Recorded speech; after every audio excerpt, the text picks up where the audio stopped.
Pasadena. I worked for Croft Brothers, who did Six Flags over Texas and Six Flags over Georgia, and worked on several of the rides that were there. The most memorable for me was the Okefenokee Swamp Ride in the Atlanta, Georgia Six Flags, and their haunted house that I did a significant number of animated creatures for both of those rides.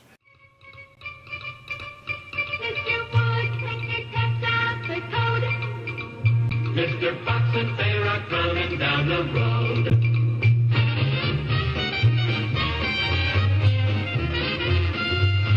He knows in the Okefenokee when Mr. Fat Rabbit plays his little jokey, fool Mr. Fox and Mr. Bear. I also worked for a company called Excelsior, and we made stop animation commercials. And we did it for Kellogg's. I made one where I was responsible for coming up with a piece of corn that had Kellogg's in it that smoked. And that was way fun. I enjoyed my 500th of a second of fame on TV regularly when the cowboy would crack his whip and the ear of corn would pop and it would say Kellogg's and smoke out of that. It was one of the most amusing ads that I worked on was for Coca-Cola, and it was for a commercial for Christmas promotional where they had little finger puppets you could make out of the cardboard add-on that was with the carton of Coca-Cola, and it took 3 days to shoot a 10-second commercial.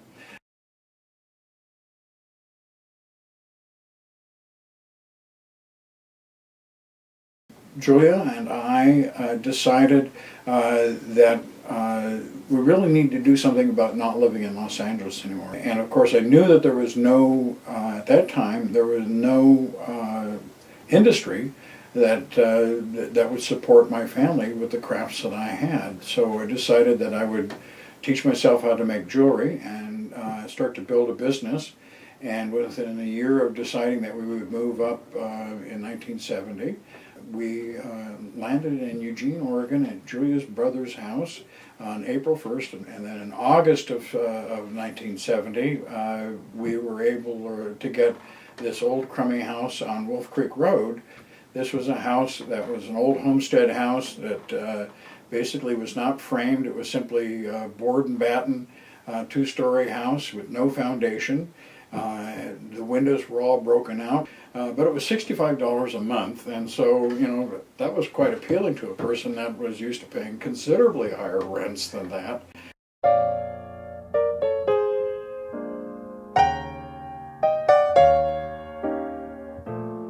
Being hippies from the city, of course, wanted to try out all of the sort of rural and you know, farming sorts of experiences that we thought were right on. And so we got ourselves a little goat, and this goat was sick and had scours and was just in terrible shape. This poor goat needed to be kept warm, and so we fired up the wood stove and kept it plenty hot. And then all of a sudden, we heard this screaming from upstairs from our daughter, our oldest daughter, Deirdre. She started screaming. I went running upstairs and saw that we had fire in the wall that was just on the other side of the chimney. Got the kids out of the house, told Julia to contact the neighbors because we did not have 911 at the time, had no idea what the phone number was for the fire department.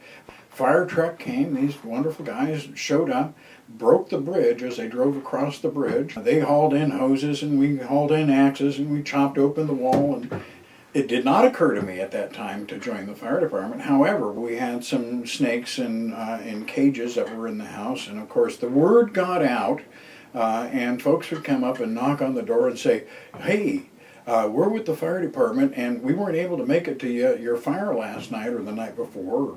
And can we come in and take a look at the damage so we can learn more about..." And of course we said, sure, wanting to be good neighbors, said, sure. And what they really wanted to look at is how did the hippies live and what on earth are all these snakes doing here?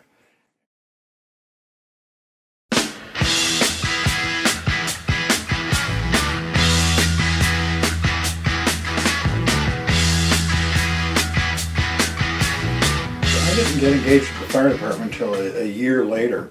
We had given up goats and took on a couple of sheep, got them in trade for a piece of jewelry that I made for some people in Crow. And we went down and got the sheep shorn. And on our way back from shearing the sheep, I noticed this column of smoke coming up in the Crow area. So as we were coming into Crow, we saw that it was the house that we thought, and I went up to the person operating the apparatus and asked him if he needed help, and he said, "You have to ask the chief." And I said, "Where is he?" And he said, "He's inside upstairs." And there's quite a bit of smoke coming from the top of this house, out of the attic area. And so I went upstairs, and the chief is standing at the bottom of an attic ladder, and there are a pair of feet that are down from the observation or the entrance hole to the attic, and half a person and a fire hose is up into the attic space. And I asked him if he needed any help. And there was an extension ladder, 24-foot extension ladder that was there, and he said, "Get this ladder out of our way here." And I said, "Okay, that's fine." It seemed like something I could do. It was within my skill range, I thought. And I looked through the smoke in this one bedroom, and saw a window that I thought was open, and so I thought, well, this seems to be the most expedient way, rather than trying to wrestle it around up this stairway, and I probably won't do any damage if I just take it out through that open window. The bad part was that the window wasn't open, it was closed, and I basically destroyed the paned window by shoving this 24-foot extension ladder out through there, and then lowering it to the ground. Once I had broken the window, I just decided, what the heck, I've done the damage, and then the chief was dismayed that I didn't know what the hell I was doing, and yelled at me, and so I decided I would go outside. And when the fire was all done, and he and this other fellow, and there were 3 people at this fire, not counting myself. And when I went outside, and I was outside, waiting around to see if there was something else that needed to be done, and he came out and he decided that he would tell me what it was all about. And he was not happy. He was as kind as he could be under the circumstances, given the fact that here was this guy that had hair down to his waist, who had screwed up royally by putting a ladder through a window. And I decided at that point that he was right, that I didn't know what I was doing, and if I was going to stop and help people do things, then I probably needed to know more about what this was about. And so I talked to my neighbor, Marty, who I knew was on the department. He was delighted that I had an interest. He took me down to the station the next Monday night. The first question out of anybody's mouth, and especially the fire chief, was, "Why are you here?" And I told him that I wanted to join, and I told him the reason I wanted to join. Much to the credit of the folks that were there, they appreciated the spirit of a person wanting to join up and to be a part of the community in that fashion.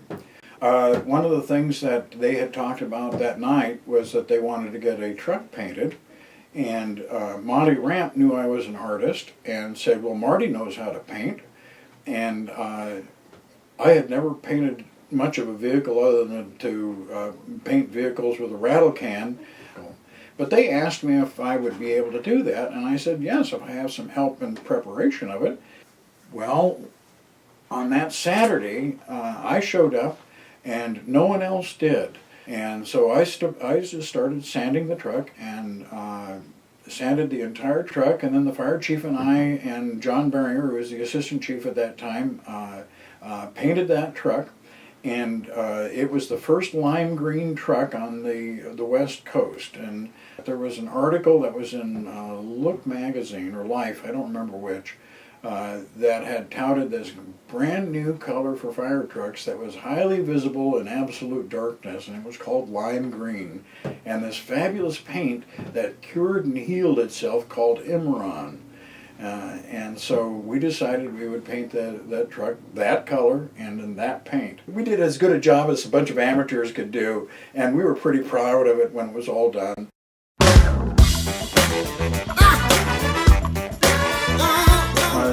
was living up on Wolf Creek Road, just down from the station. My hair was down to my waist, and there was a call. It was during the daytime, and I was the only one up there.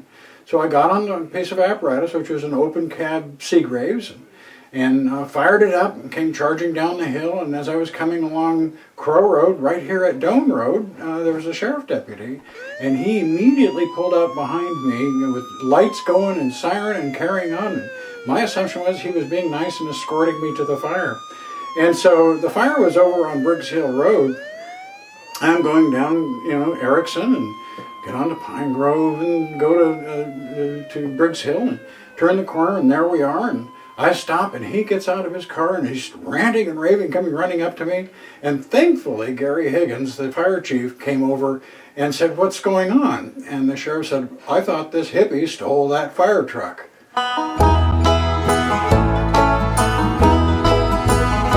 Eventually, it got to a place where I was pretty much regarded as a person that was doing the training there. And Chief Higgins got a job with Black Butte Ranch, and he was the very first fire chief of Black Butte Ranch. He was the second fire chief of Crow Valley Fire Department. I was the third and last fire chief of Crow Valley Fire Department. But when Gary was offered the job at Black Butte Ranch, he came to me and asked me if I would be willing to take on the position as fire chief there. And in my arrogance and naivete, I said, how hard could it be? And accepted the position. The board officially asked me to become the fire chief effective date of January 1, 1977. It took first several years to learn the basics of being a fire chief.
Lane Community College opened up the ability to take an EMT course to people that were not ambulance transporters. The instructor, Les Craigmile, described how we need to be calming to people who were there to help.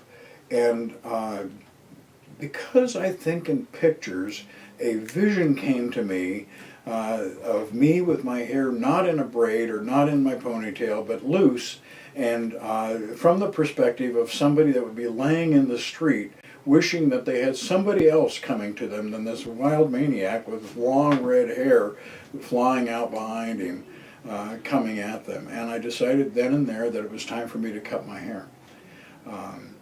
And as far as the wild tennis shoes, as the fire chief, that is part of my reputation. I found a pair of red tennis shoes at Archie Weinstein's surplus store there on South Willamette. It was in this pile of shoes, and I saw these red tennis shoes, and they happened to be my size, and so I figured must have.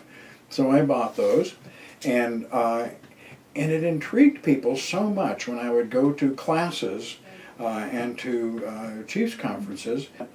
People would always comment on my shoes. Vans were out, and Converse started making a lot of different types of shoes, and it started to get to the place where people expected me to have a different pair of shoes every time there was a conference or there was a special class. It started getting awfully expensive, so I would start making my own pairs up by mismatching the pairs. It was just fun to do.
Films that I see have more to do with an organization maturing, watching an organization go through the throes of growing up.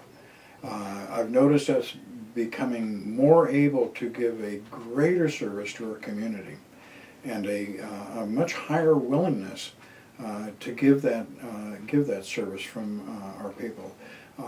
A very strong desire of our people to excel in the craft of being a firefighter and being an EMT and being a public servant.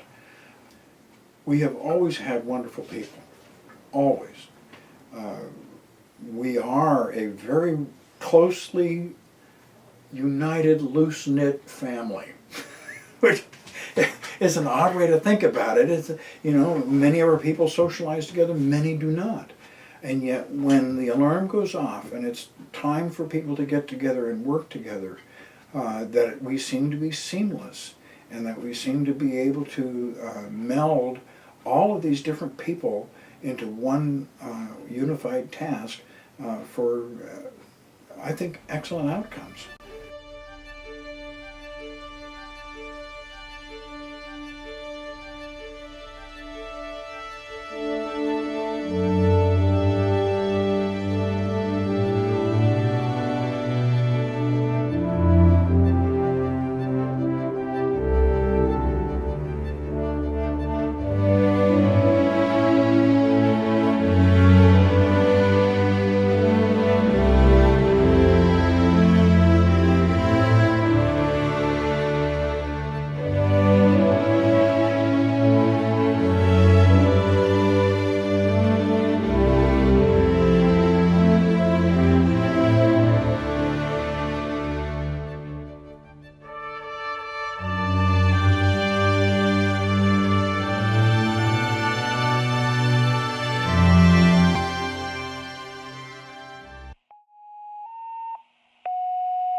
With a special announcement.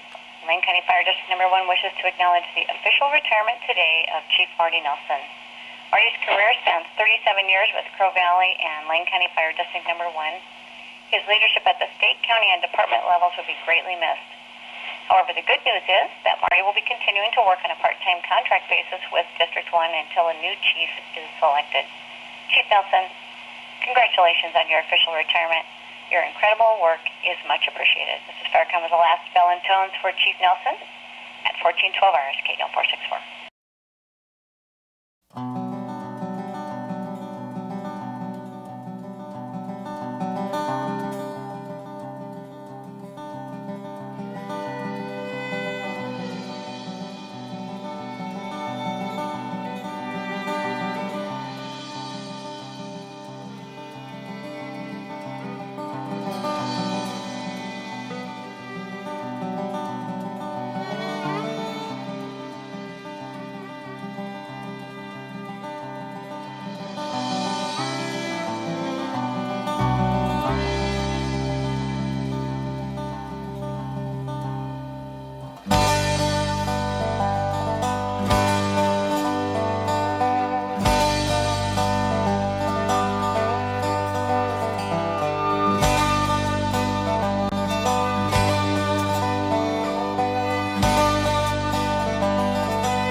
In the near future, at any rate.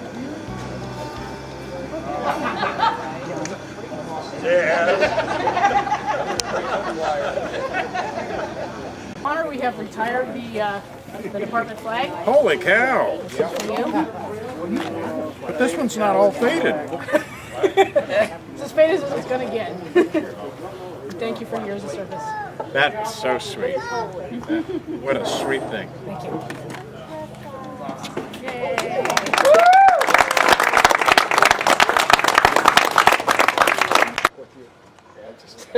I'm will start weeping. We'll have sell buckets of tears later. Man, you know, what a journey. Absolutely remarkable journey. To be able to serve my community with people that are just so fabulous, give so much, so smart, so reliable. You know, anything that I've been able to accomplish has been because you all have been there. Okay? Some of you longer than others. And some of you, I don't even remember your name. So when that happens, I think it's time for me to leave. I love this business. I will miss it. There's no doubt about it. But I will not be lurking in the corners. You know, I'm not going to be a spider up in the corner. And I will be available as a friend. Stop by the house anytime. If I'm not there, just enjoy the yard, whatever. No dogs, don't worry. No snakes anymore. So I'm at a complete loss of how to say goodbye other than to say thanks. Thank you. Cool. Thank you.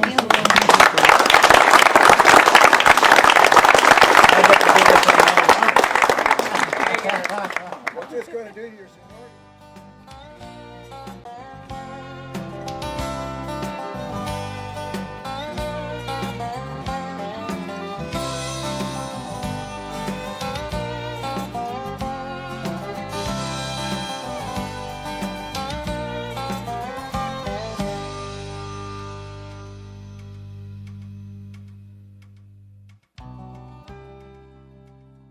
The Lifetime Achievement Award may be given to a nominee who has distinguished his or herself with a lifetime of exemplary public fire service.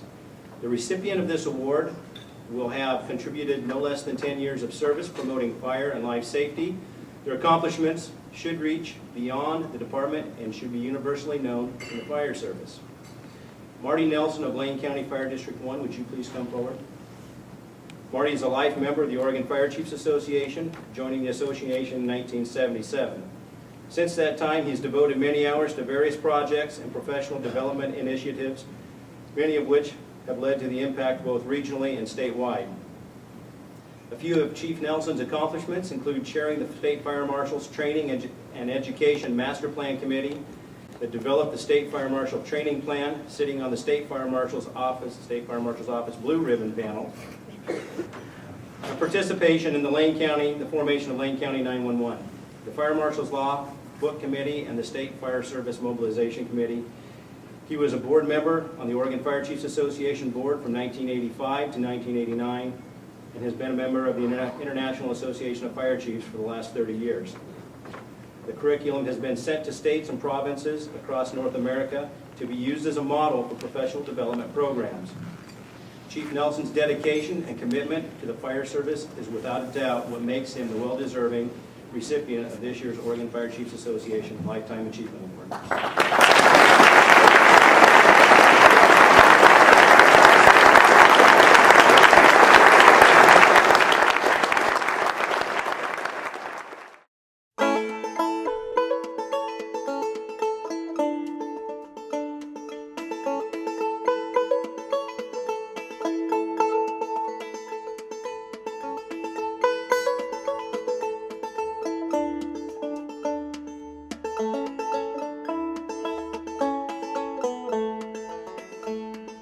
Daddy played the banjo 'neath the yellow tree. It rang across the backyard, an old-time melody. I loved to hear the music, I was only 5. I listened as his fingers made the banjo come alive. Sometimes I'd wake up at night and hear a distant tune. The banjo would echo around my childhood room. I'd sneak down the back stairs, Daddy never knew. I'd grab a broom and make believe I was picking too. One day Daddy put my fingers down upon the strings. He picked it with his other hand, we made the banjo ring.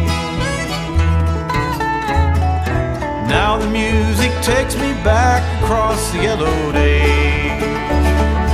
To the summers with my dad and the tunes he played.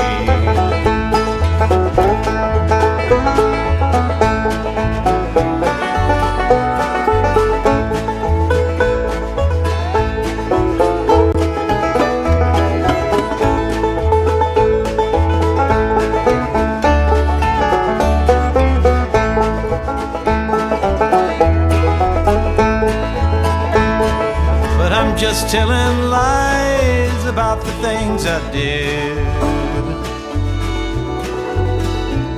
See, I'm that banjo player who never had a kid. Now I sit beneath that yellow tree, hoping that a kid somewhere is listening to me. Daddy played the banjo neath the yellow tree. It rang across the backyard and wove a spell on me. Now the banjo takes me back through a foggy haze, where memories of what never was become the good old days.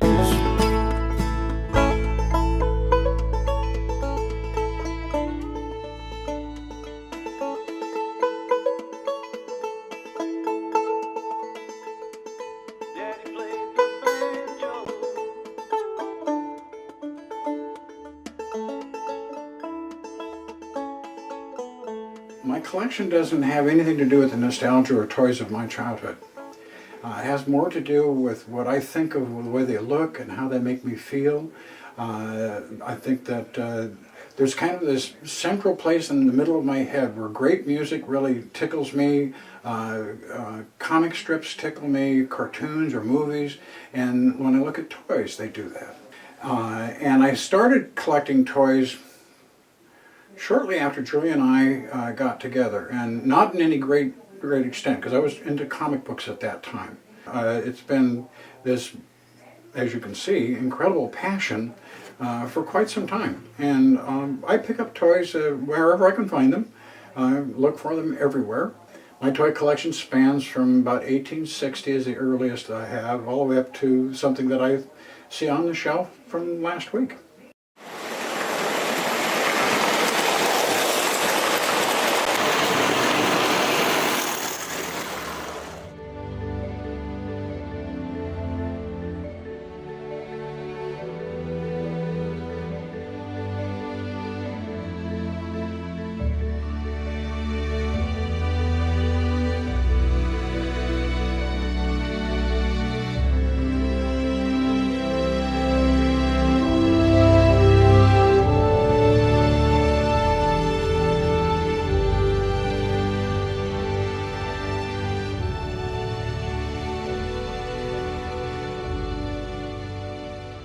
My name is George Jameson. I'm a regional training coordinator for the Oregon Department of Public Safety Standards and Training, working out of the Pendleton, Oregon office. I came out of the east side of the state in the country where we wore big belt buckles and pointy boots. And when I first met Marty, his hair was quite lengthy and very red. And I'm always in awe that we became friends, because we definitely were on two sides of the fence when we first met and came together. And Marty, it's been very rewarding to be your friend. Hi Marty, congratulations on your retirement. I've worked with you for 27 years now, since starting out in Crow and sometime on the board. So from the board of directors and from me personally, thank you for all of your time, your assistance. You've made being a board member easy to do. So enjoy your time off and have a great retirement. Chief Nelson, Marty, from the staff here at Lane County Fire District Number 1, we wish to thank you and wish you the best in your retirement. Well, Marty and I go back to ancient times in the old Crow Valley Fire District. We joined about just several months apart. I didn't really know what to think of Marty when I first met him. Here he was kind of a loud, obnoxious, long-haired hippie that lived out in the woods and built jewel encrusted fireplace screens of all things, but he's very talented that way. I had a hard time kind of accepting him as chief. We kind of butted heads for a long time, and we had our differences. And Marty has mellowed over the years, and I've become more accepting of his antics, and decided that he really did probably know what he was doing. He built 2 really great fire departments, and I've just come to love Marty as a brother. And Bonnie and I would just like to wish him many happy and joyful years in retirement. Okay, Marty, I'm sitting here in what used to be your office and is now mine. So I want to thank you for the fine organization I've inherited from you. And the more I work with them, the more pleased and proud I am to be a leader of this group. I honestly feel it's your mentorship and stewardship and all those things that have brought this district to the point where it is, where I have the privilege of stepping in an organization that's not broken and doesn't need to be fixed. And Marty, you and I are both California refugees. You moved up here with your family in 1970, and we moved up in 1972. I think it's interesting that we both lived in the Pasadena area, although our paths never crossed. I'm one of the new kids on the block. I started with this fire department in 1995 when we were already Lane County Fire District number 1. But I tell you, for the last 15 years, I've really enjoyed working with you and developing a good friendship. I'm going to miss you, but as a fellow retiree, I know that really great days are ahead for you. May you and Julia thoroughly enjoy your years together. Best of luck, best wishes, and thank you for everything that you've done. Greetings, my friend. It's hard to believe that this is kind of coming in a 37-year chapter that's coming to a different point. It truly is. Looking back to those first days back in the early 70s, with working with that ponytailed hippie and heading off to EMT class, and going through 20 years of being a volunteer for Crow Valley Fire Department, and then the last 17 working with you together here at Lane County 1. Obviously, Marty, you and I both know that I would not be here were it not for you, and that's a chapter of my life for which I am emotional and thankful.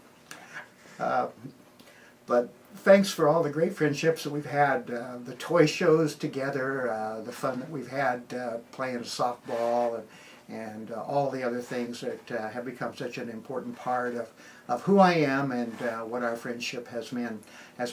I continue to look forward to an exciting chapter with Lane County Fire District 1.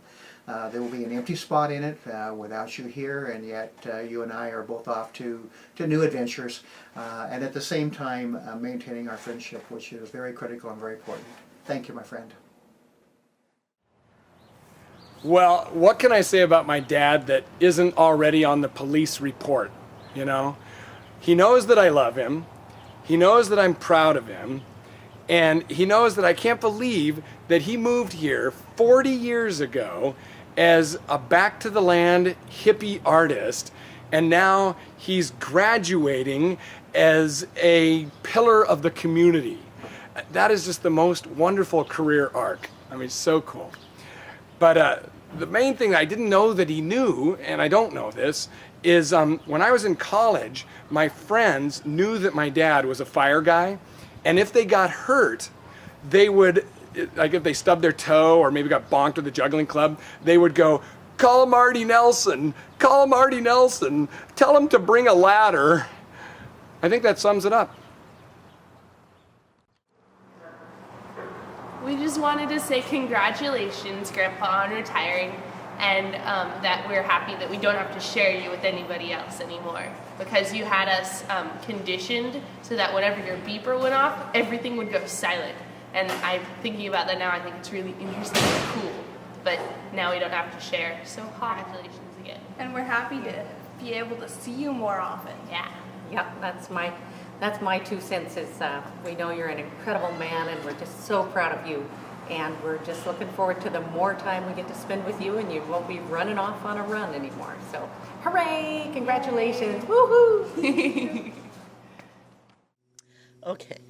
I never dreamed when we got married 42 years ago that we would end up moving to Oregon and spending 38 years of intense and such fulfilling involvement in such a wonderful fire department.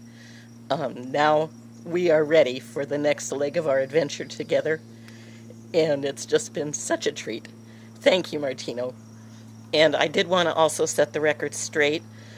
He never did climb a tree and save a cat, but he did jump in a deep moving creek to save a deer that was drowning, and he also had to go into a septic tank to save a cow that had fallen in. We are so lucky, and I just wanted to say we've had 42 years of marriage, 38 of which have been so filled with fire department and a very intense, fulfilling life, and I'm so proud to have been your wife for that adventure, and I look forward to the next step with great joy.